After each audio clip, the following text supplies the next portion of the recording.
Looking to transform your family game nights? At Perfectly Picked Games, we specialize in family games that bring everyone closer. Our games aren't just fun. Kids and teens will learn how to take turns, develop basic strategy skills, and understand the thrill of winning and grace of losing. With our exclusive gift of games, you can give months of gaming excitement to your family. Choose a 3-month or 6-month gift, and we'll deliver hand-picked family games to your doorstep every month. And here's the best part. Right now, you can use the promo code GOLDENMOJO and receive 20% off your selected plan. Don't miss out on this exclusive offer. Use promo code GOLDENMOJO and save 20% today at Perfectly Picked Games.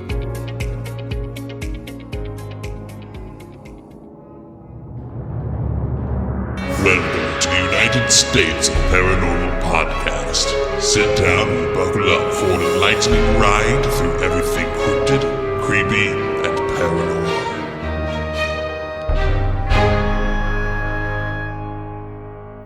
Hello, all of my paranormal freaks out there. It is I, Golden J, and I'm hanging out with the Rocker Chick and J-Dub. And today we have a very special guest, and she is about to introduce herself. Here you go.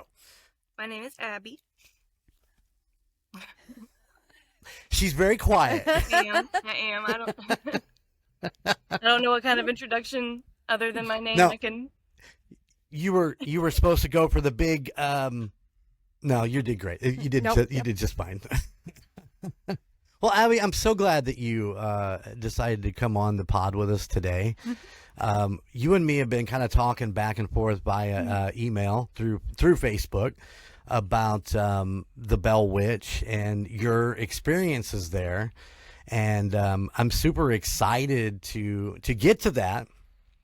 But first, we are going to retell the Bell Witch story because it was episode 14. Thank you. So it was really early on in TUSOP when we did this story.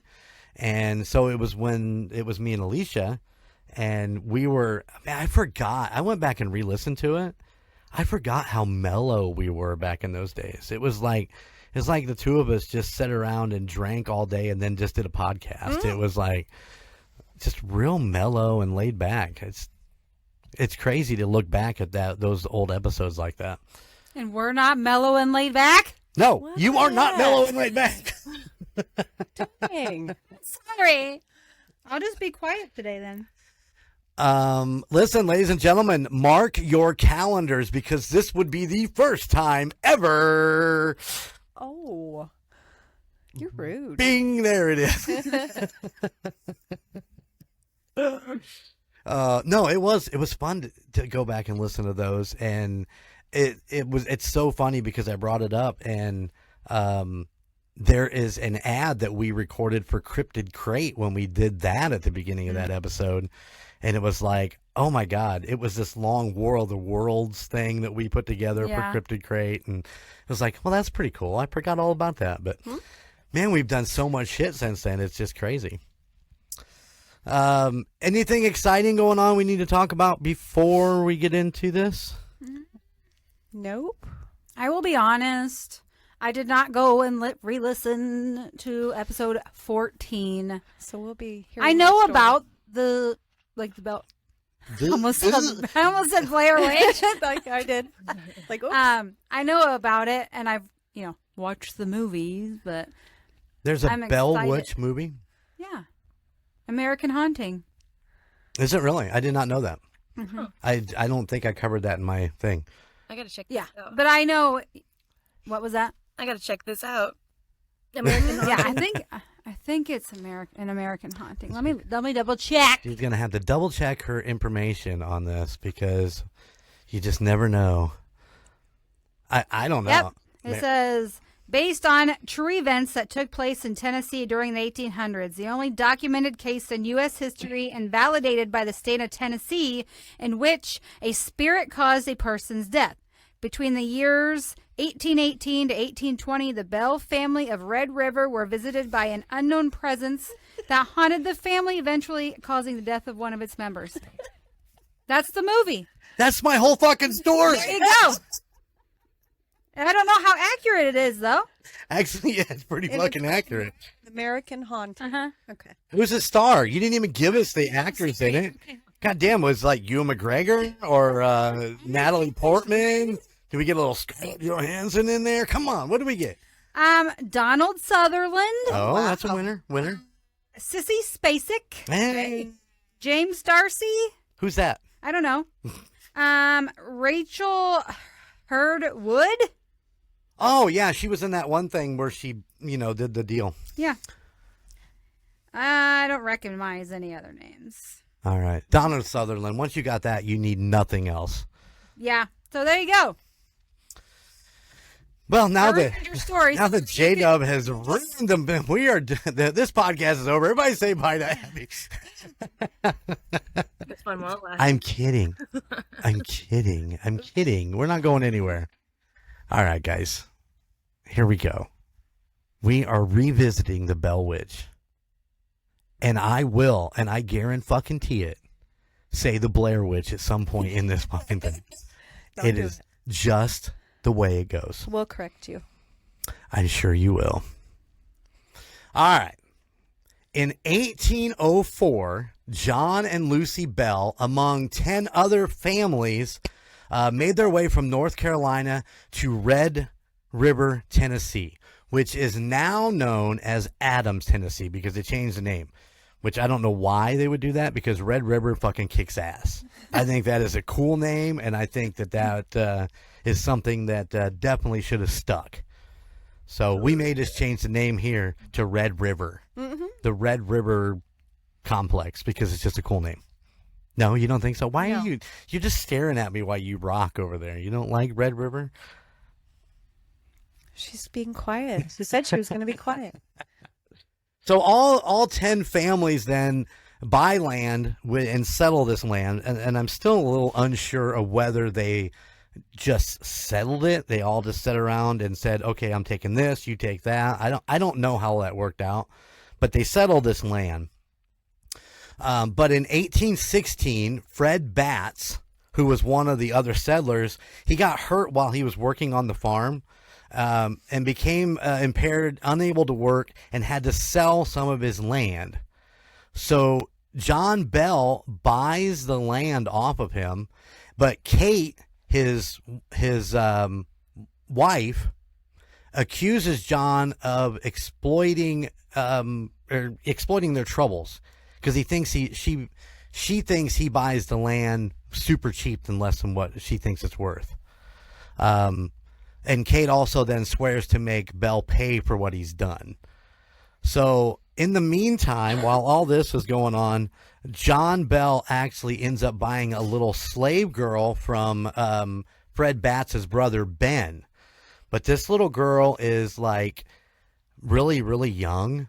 And so John decides to leave the girl with her mother, and then is going to come back at a later time to take her when, I don't know, what do you call it? Like weans off the mom. It's almost like a kitten thing, you can take the kittens, the puppies, when they're weaned off. But when she got older and was, able to be Useful. part of, yeah. Okay. So when he comes back to get the little slave girl, of course, Ben is now pissed because he thinks John's paid too little for this slave. So they get into a big fight, and John ends up selling back, and then there was something to do with he got charged way more than what he sold her for. I mean, it was a whole thing. Ben gets pissed now and files a lawsuit against John, but John didn't know. He had no idea that this lawsuit was going on. Court happened. He got contempt of court. I mean, it was a whole big deal. Why didn't they tell him? Probably because everybody was all pissy and moaning with each other and didn't want to, it's like, we'll bug him over. We'll have a court date, but he will never know about it.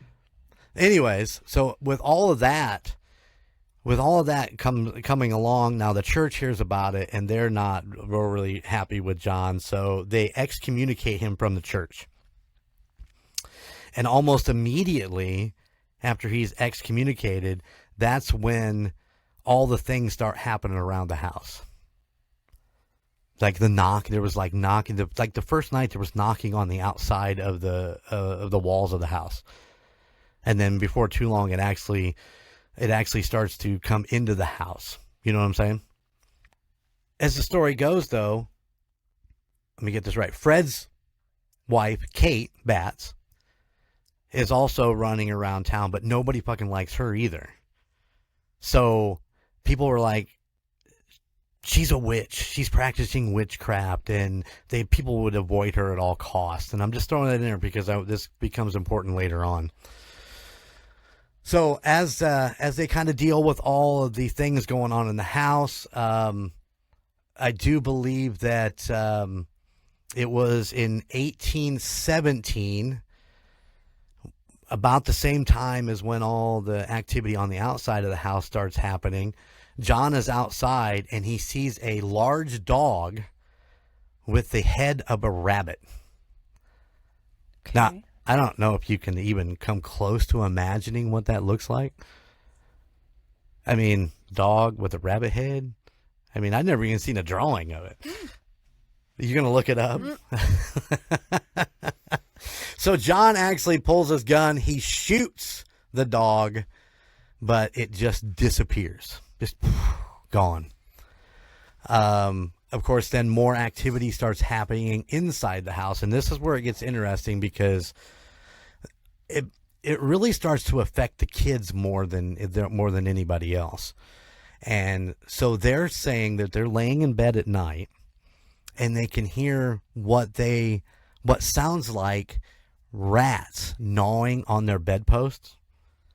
But when they flipped on the lights, there was nothing there. It just had that sound like they were gnawing on the bedpost. You know what I mean? Mm-hmm. It's so dark over there. I can't even see you. I'm here. Okay. I have to look at the screen. But some of the other things that started happening is like in the middle of the night, their bed sheets would get pulled off of them while they were sleeping.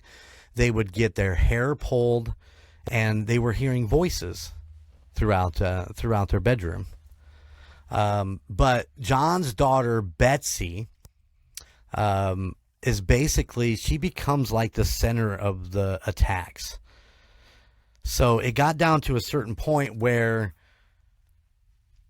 she would wake up with her hair being tugged. She would wake up with her hair being tied to the bedposts. She would wake up with handprints across her face. And I guess the feeling of being stuck with pins. Did you find a picture? I think so. Can you put it up to your camera?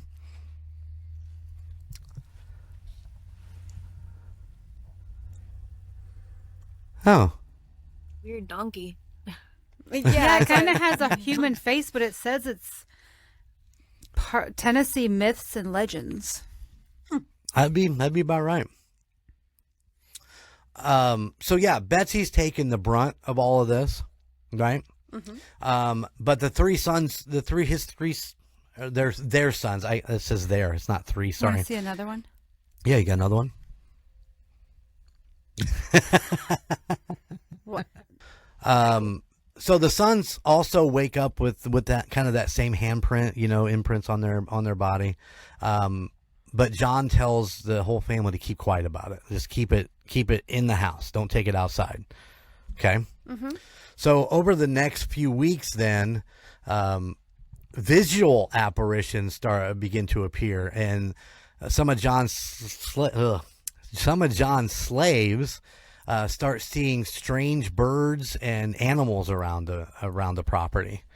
And I guess Betsy was actually out taking a walk, and she sees the apparition of a girl in a green dress hanging from her hands in a tree.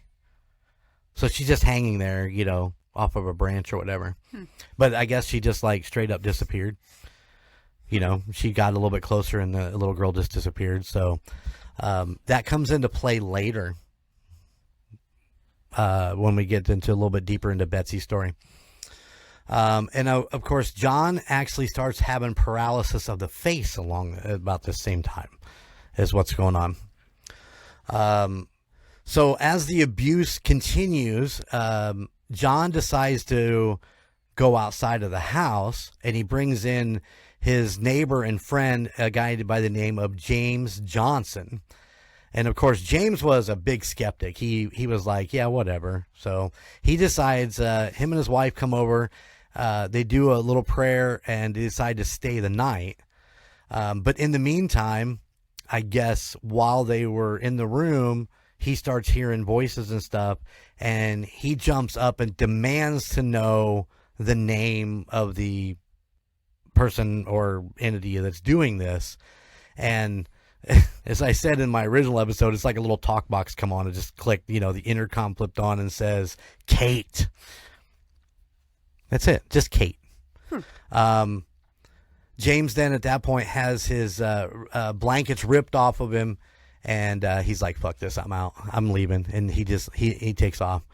But James then tells John he needs to reach out to the community and the church, because absolutely now he's in need of that, I don't know, what do you want to call that? A cleansing?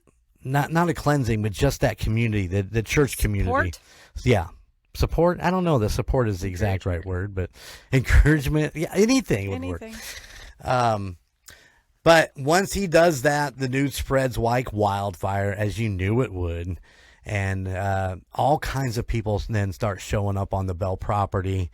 And, of course, the entity is more than happy to let people know that it's there. And it also, in its communication with anybody who showed up, made sure that it told them that it did not like John Bell. Not whatsoever. Well, as news does spread, the news reaches Andrew Jackson. You guys know who Andrew Jackson is. I believe that, and stop me if I'm wrong, but I believe that this was before he was president, correct? I think he was still a general or whatever in the army. But he brings his small group to the Bell House, but as they're coming up through the area to get to the house, one of his wagons gets stuck, right? And they can't get this son of a bitch to budge. It just is like, it's not really in the mud, but it kind of is. I mean, it should be easy enough for this small group of guys to lift this wagon out of the mud and move it. They can't budge it. Not really at all. It's just stuck. And Jackson then just claims out, well, must be the Bell Witch. And as soon as he acknowledged that it was the witch, the fucking wagons just started moving without any issues. I guess this is where it gets a little interesting, because one of the guys that was in his group, he claimed that he had brought some silver bullets, that he was going to kill her. That's what he said when he was hanging out with his group. He's like, I brought some silver bullets and I'm going to kill the Bell Witch. But at that exact point, his body starts jerking, and he says it feels like he's getting stuck with pins and beaten. And then an angry voice calls him a fraud. The voice, Jackson's crew leave right after all this happened, because they were camped outside of the property or right on the edge of the property. Jackson's crew just decides to fucking bail. They are out. And in the middle of the night, without any, they didn't tell John and the crew they were leaving, even though they knew they were there. He didn't tell anybody. And Jackson then proclaimed later that he would rather fight the entire British army than fight the Bell Witch, just after the couple incidents that they ran into just while they were camping there on their first or second night. Oh, yeah. Yeah, because how can you fight something you can't see? Well, that's true. And especially something that's just going to reach out and grab you from however far away anyway. You're just sitting around the campfire and it's like, I got me some silver bullets and I'm going to kill me a Bell Witch. And then you just fucking start just getting into convulsions and shit. That ain't right. That ain't right. So we all know Fred. Is it Fred? No, it's John. It's John. It's John. John is married to Lucy. Right? Mm-hmm. Okay. You guys are keeping up? I'm not going too fast here? We got it. Okay. Lucy was actually favored by the witch, the Bell Witch. The witch actually really liked Lucy. In 1820, she had an inflamed lining of her lungs that has some fucking fancy name that I can't pronounce. And they said that they didn't think that she was going to survive. Kate, the Bell Witch, would actually come into her room while she was, bedridden and sing to her and leave her hazelnuts and grapes, and they would just like appear. They would just like be there. So she would bring her gifts. Lucy actually improved and made a full recovery after that. So a lot of people think that that Kate, the Bell Witch, not the Blair Witch, actually helped heal her of her, what did I say? Inflamed lining of the lungs. What is it? It's I don't even know. Yeah, don't try it. But you know what? John was not so lucky. Remember I said earlier that the witch did not like John? Right. Absolutely did not like John. And on December 20th of 1820, John was found dead in his bed. The family, when they came in, found a strange black bottle, okay? It wasn't part of his medicine that he had. It was just, something that they walked in and found there. So what else would you do but just to give a little bit to the cat and see what happens? Oh. Aww. Apparently, J-Deb, don't get upset with me because this is what it is. Apparently, once the cat took one lick of whatever is in this bottle, it shot straight up in the air, flipped over, and died before it hit the ground. That's some serious shit. And then remember I said the intercom come on? And it said, I gave old Jack a big dose of that last night, which fixed him good. So the Bell Witch actually fed this to John also. I wonder if he shot straight up in the air. Maybe so. Fire come out his ears. So what did they do? They grabbed the bottle after the voice said that, and they threw it in the fire, which it exploded, shooting a big old fireball out of the chimney. This is what you said earlier, this is the first time in U.S. history that a death has been blamed on a supernatural entity. Told you. But that wasn't all. Kate decided that you can't have a funeral without her. So she showed up at his funeral and sang drinking songs and danced on his grave. That's what they say. Now, who the fuck is sticking around at a funeral if you've got a witch entity apparition just sitting around singing drunken songs and dancing on the grave? I mean, really? Is that what going to be? No, you wouldn't go to that. Gravedigger saw it. Maybe everybody left and the gravedigger did it. Oh, well, Watched there. Well, what fun would that be? I don't know. Wasn't there. So activity diminished then after John's death, and it was thought that she had reached her goal and that she was gone for good until the spring of 1881, when Betsy, who now was engaged to a Joshua Gardner, was out on a walk when she come by that tree and once again sees that little girl in that tree, and the little girl told her, do not marry Josh. So what did Betsy do? She broke off the engagement. Just because an entity told her not to. But I mean, if the entity is be the first ever entity to actually kill an actual human being, I think I'd listen too. Yeah. Shortly after Kate said she would return again in 7 years. And it's interesting because she did return in 7 years. But why 7 years? I don't know. But in 1828, she came back. And this time she decided to center her attention on John Bell Jr. But it wasn't like his dad.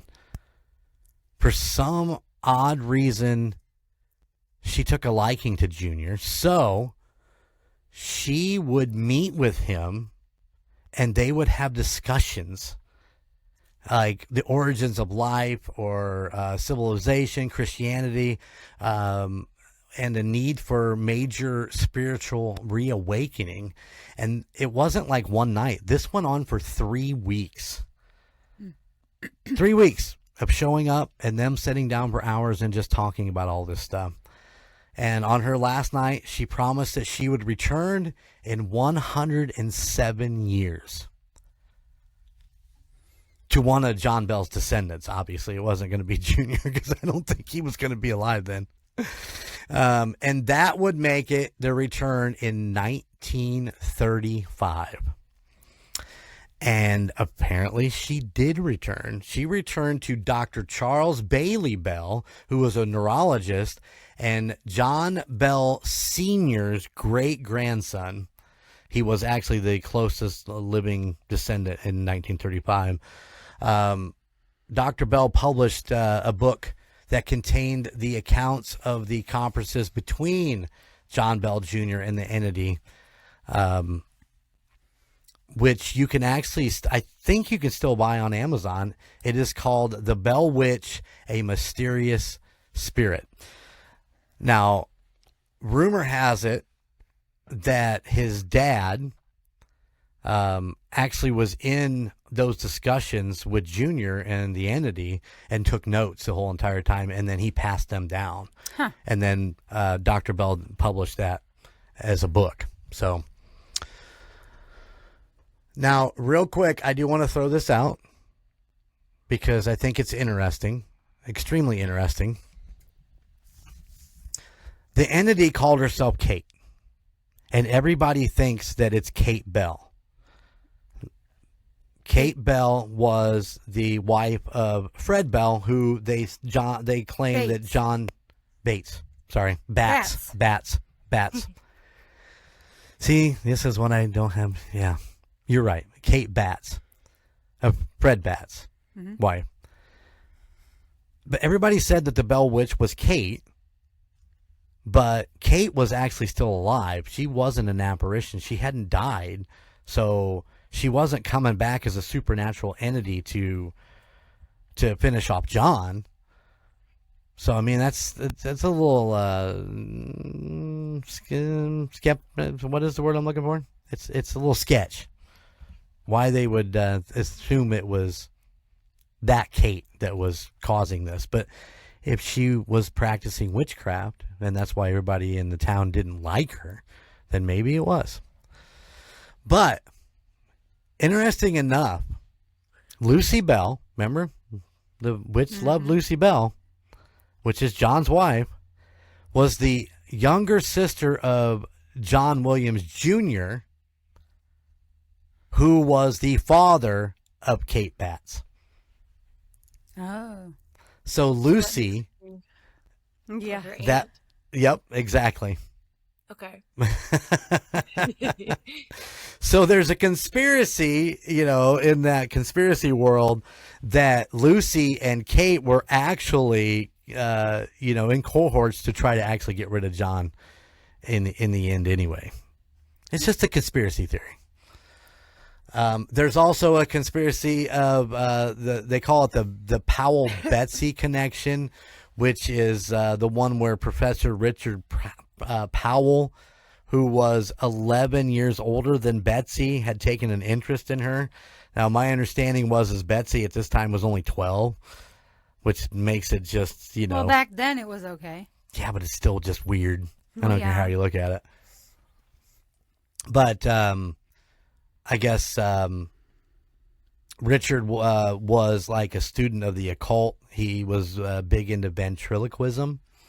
He was some sort of math genius and well-versed in horticulture and geology.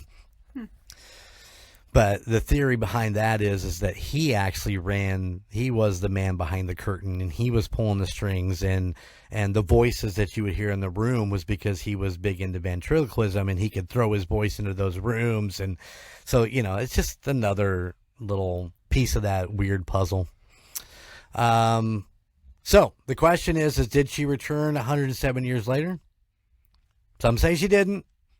Some say she never left. The book was published. There's all kinds of theories in that. Some say that she took residence up in the nearby cave. I'm seeing if Abbey smiles when I say the cave. She knows what I'm talking about. I have looked at the map of Adams.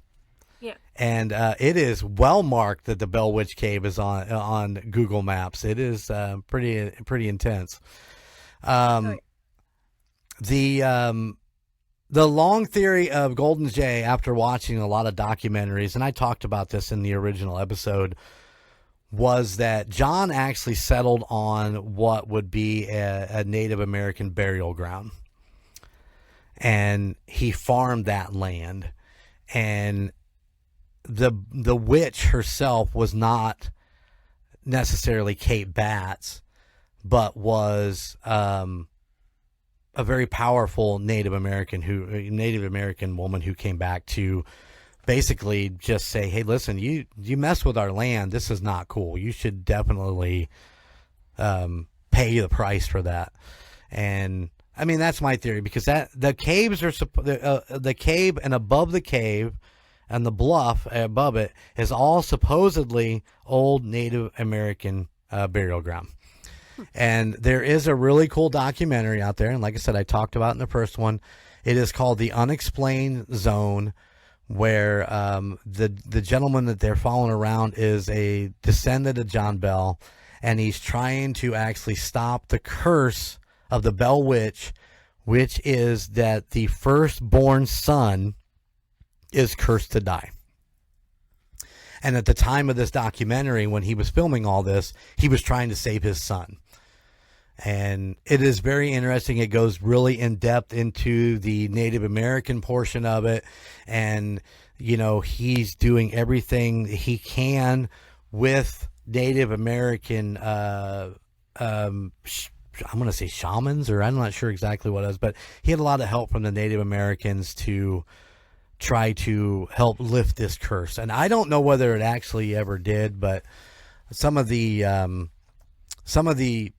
actual firstborn sons of some of them, like great grandfather William, was actually crushed by logs while he was out logging.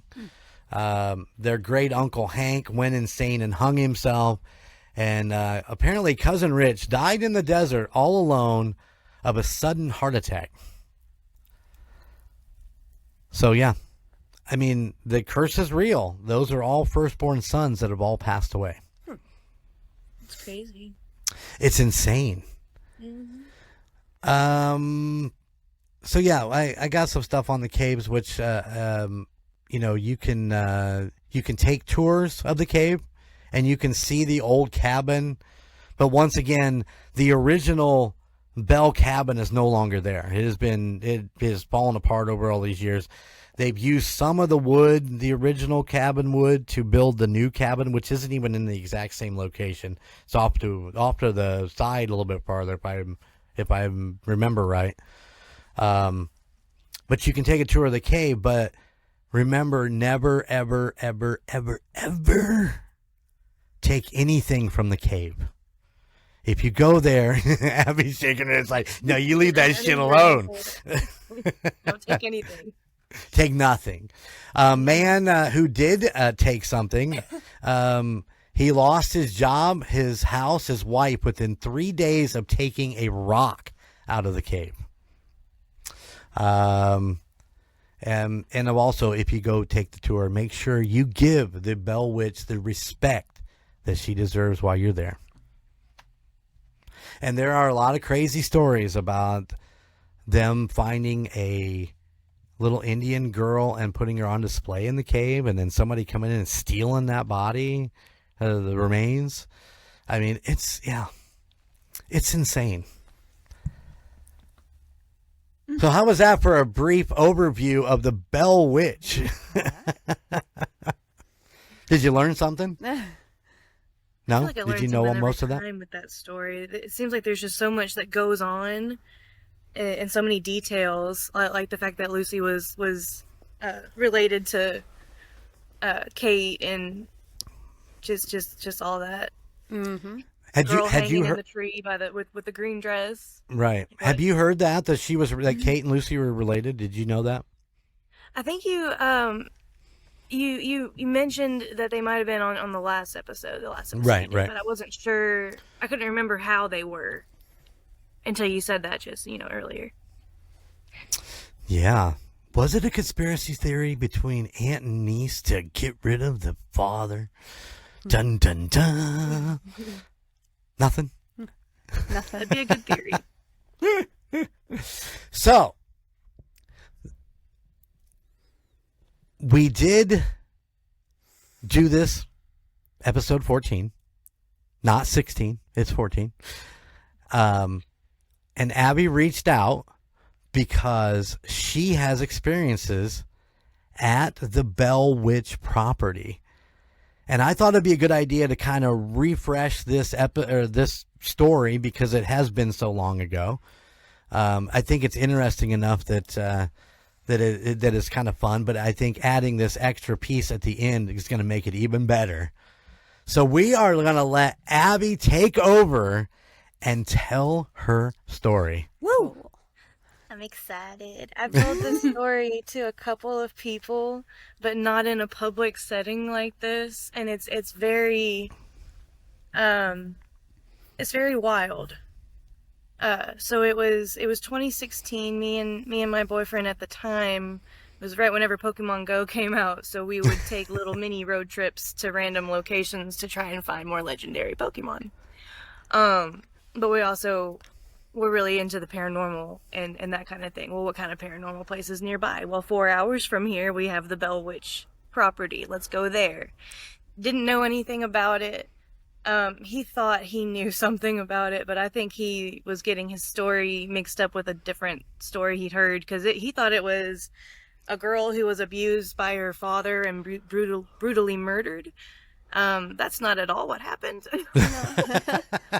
So I think he got his story mixed up with a different story, but we get there, and by the time we got there, it was already dark. It took 4 hours to get there. We were mostly in it just for the road trip, as we weren't really studying going in there and looking around per se. But there's a barbed wire fence that surrounds the property, and there's those kind of pasture gates that are like have the, I'm talking about, kind of like a ladder you climb up if you want to, but maybe don't do that. That's damaging to your hinges. But we pulled over in a pull off spot right there, like where you would go in through that gate, except we didn't go through the gate. We just parked right outside it. And he gets out, and he's trying to provoke whatever's out there. So he hops the fence, and he starts running back and forth, just taunting anything and everything. And I'm telling him, you need to stop. Don't do that. But whenever he got out there, everything was calm. When he stepped onto the property, when he jumped over that fence, the wind became the craziest wind I've ever seen or experienced in my life. So, like, almost instantaneously? Yes. Oh, wow. It was insane. And that's when I told him, I was like, okay, no playing around. You got to get off of this property. Like, we're not playing with this. And it kind of took him a minute to hear me, I guess. Well, during that moment, I hadn't stepped out of the car. I had one leg in and one leg out. And as I'm telling him, right after I told him to stop, let's get out of here, is when I see directly in front of us. It was like a field, but like there were trees. But there was an open spot directly in front of us. And I don't think I saw it with my eyes. I think I saw it in my mind's eye. I think it was more of a vision than actually being there per se. But it was like a green haze and nothing but Indians surrounded in this green haze. And I mean, full in their, they got their tomahawks, they got their headdresses, their breastplates, dressed for war. It looked like to me anyway. I don't know enough about the culture. Right. But, dressed to the nines. And they're all facing us. And they're lined up in like a pyramid shape where like the leader is at the front and the rest of them are bowling pinned behind them, right? And he just looks at me and he smiles. And I took that to mean thank you for telling him to get off of our property. We don't need you here. We don't want you here. But it wasn't necessarily it was a you're not safe here. Right. Is what I got from it. And in that same moment too, I knew that I had something to protect. And it was this sudden awareness that I was pregnant, and I didn't know it until that moment. And even though he didn't say anything specific, he didn't speak to me, it was all like a feeling and like a telepathic message almost. That was what I got from that was, you need to leave. This place is not safe. You have something that's worth protecting. Get out. So that freaked me out, but made me emotional too. Right. And so at that point, I'm yelling at dude like, "Come on, we gotta go!" And I'm like trying not to cry. Right. And they dissipated right after that. And as soon as he steps off the property, the wind stops doing its madness.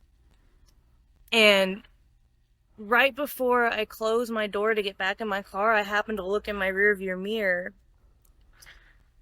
and there's a woman in my back seat.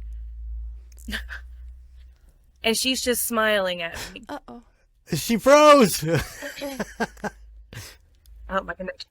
Yeah, my connection. Are you There's back? a woman in my back Are you seat, back? and she's just smiling at me. Yeah, I think I'm back. Can you hear me? Yeah. I was yeah. back. Okay. But Yeah, there's you're this back. lady in my back. She's just smiling, and I look away, and I look back, and she's gone. And whatever that was, I had been trying for the last several years to figure out what that was about, and my thought was, she was happy I was going. But I've got a theory with the whole Bell Witch thing. As men, we all have our own theory. Right. But I think that Kate Batts was indeed a witch. I think she summoned a demon. And I think that demon used her name in place of its own because they don't like giving their own. Right.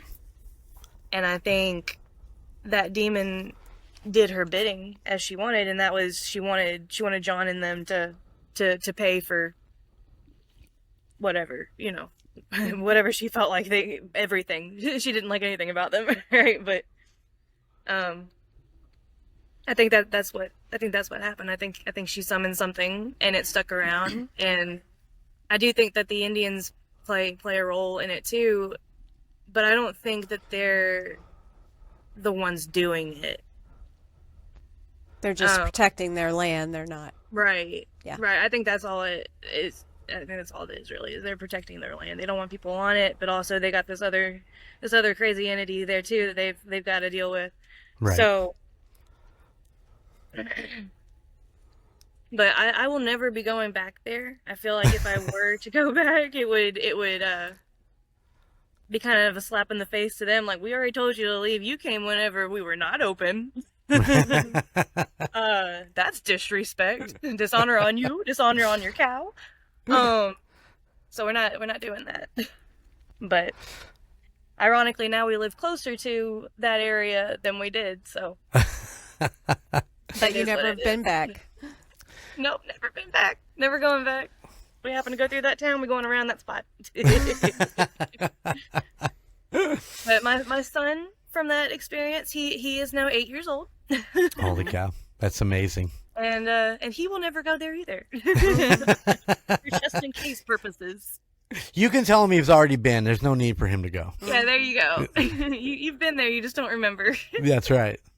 Yeah. Maybe he does remember. Maybe it'll come up later in life, and he'll be like, "Hey, was there this time that we went someplace with a bunch of Native Americans?" You know, you never know. Right? That'd be wicked crazy. Wicked crazy. So living in that area, did you, like, when you were in school and stuff, did you guys talk about that? I mean, not from like television or anything else. Did you guys actually hear the stories? I don't remember anybody ever.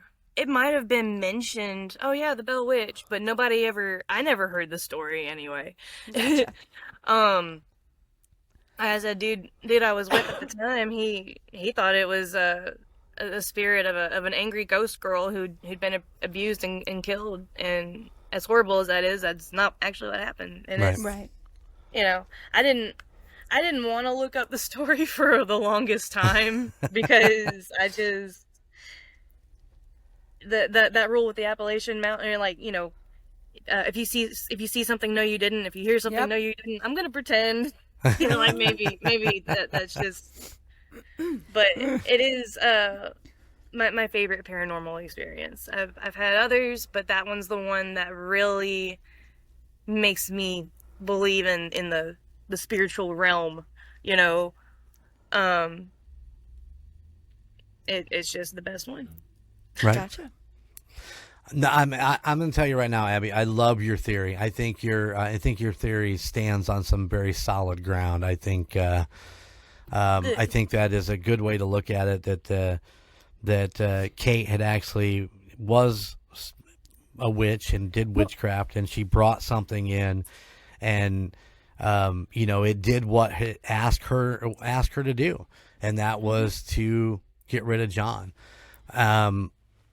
I am going to veer off your theory just a little bit. I agree with you. I don't think it was necessarily the Native Americans doing it, but I think that they fueled it.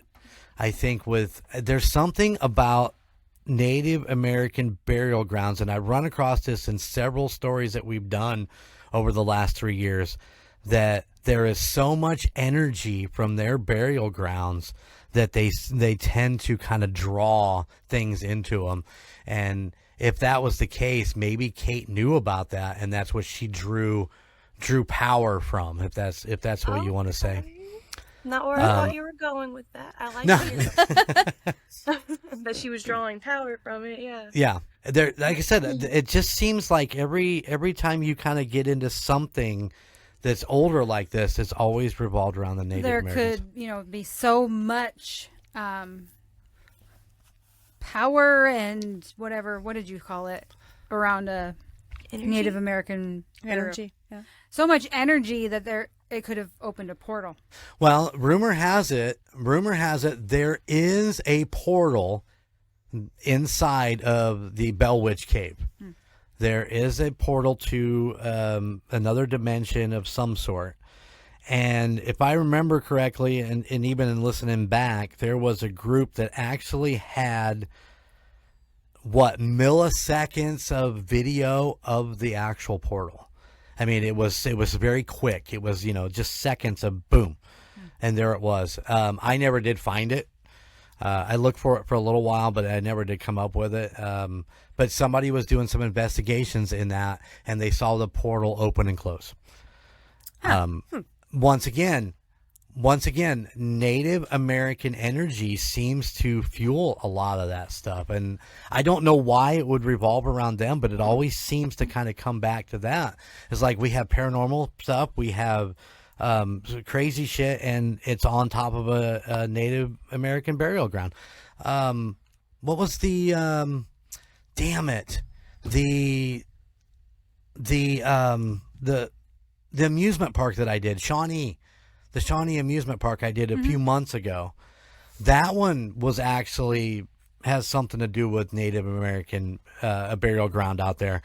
I saw video and audio of one of the investigators that where they heard the chanting from one of their rituals that they were doing, and it's just crazy that that's kind of where it goes to. But the Bell Witch is an amazing story, and it has stood the test of time.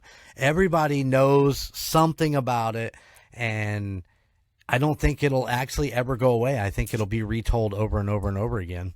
And hopefully they're able to break away from just the 1, 2, 3 of this story. You know, Kate Batts is batshit crazy. John messed up and took over her shit, and she called upon a demon and had him killed. You know, that's the 1, 2, 3. There's so much more to this story than just that. And obviously, Abbey's experience really, really portrays more of that than just what you think the story is. Especially the Native American side of things. Absolutely. You go to that Absolutely. area, though, the whole energy is just off. Even the Walmart that's close by, the atmosphere is just totally different. Really? I don't know how else to explain that.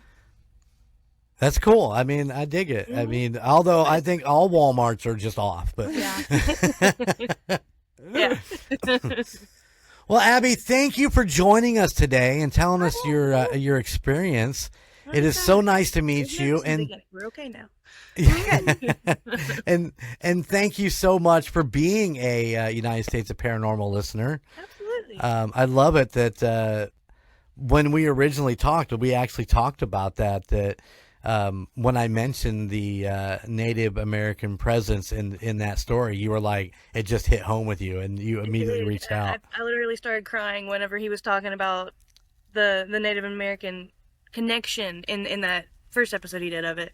Right. Because, you know, it's one thing for people to speculate, oh, there's probably, but to hear somebody say, oh, there actually is, like, I know what I saw. I know what I saw. Right. Yep. You know, it's great. It's good stuff. Amazing. Thank you so very much for joining us today. Thank you for having me.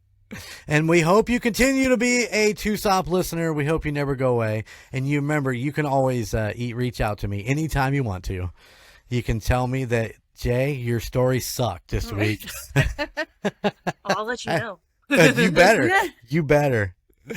All right, guys, we're going to get out of here. Thank you so much for tuning in. Remember to go check out the website, UnitedStatesParanormal.com, where we have some great merch. We have Camptober is coming. I need to check in on my Camptober logo. I don't. It's supposed to be in the works. Remind me to text my guy when we're finished, when we wrapped up here. Okay. So look for Camptober merch coming, and of course we have 5 weeks of Camptober, so you're gonna get a story from all 4 of us. But I think we're going to do this. A couple weeks ago, you heard us investigate the Kosciuszko County Jail. Yes. So for the 5th week of Camptober, we are going to have a chiller filler. And in this chiller filler, we are going to bring you the 13 clips that I found while editing that episode. 13? I found 13. Now listen. Can debunk them. Fuck you. Don't debunk my fucking 13 things that you suck. Debunk like 50 of them. Wow. I'm going to edit that part out. We will sit down. We will talk about it. We'll talk about the investigation. We'll have a group discussion about Camptober in general, and we will give away a game from Perfectly Picked Games to the winner of Name J-Dubs G. Yeah. It's going to be a fun-filled Camptober chiller filler. Yes. All right. We might have to come up with one more story for Camptober, though. I'm going to leave that on you, Rocker Chick, because you like to find those little short stories about camps and Christmas, and there you go. So there you go. You're going to get another story from the Rocker Chick. Probably just be a 4-line poem, but damn it, Hey, it'll be it'll work. something. That's right. All right, guys, until next time, keep it spooky, and I'll see you on the other side. Bye. Thank you for listening to the United States of Paranormal podcast. Check us out at theunitedstatesofparanormal.com, where you can find our Spotlight of the Month, Fan of the Month, and all of our amazing merchandise. Or you can find us on social media at Facebook at the United States of Paranormal, Instagram at the United States of Paranormal, and YouTube at the United States of Paranormal 1795. And don't forget, we are now on Patreon. Just go to patreon.com/TUSOP. Please check out the other podcasts in the Golden Mojo Entertainment Network of podcasts. Golden 80s, Indiana Chiefs Fans, Gridiron Kings, Murd Nerds, The Nostalgia Tug, Real Terror, and the Puck Yeah podcast. But you can still find Golden Image Podcast, A Quart of Books and Booze, and The Call Guys, wherever you stream your favorite podcasts. And if you have a location or a story that you would like for us to check into, please email us at the United States of Paranormal at gmail.com. Please like, rate, and subscribe wherever you listen. Thank you for all of your support. Bye.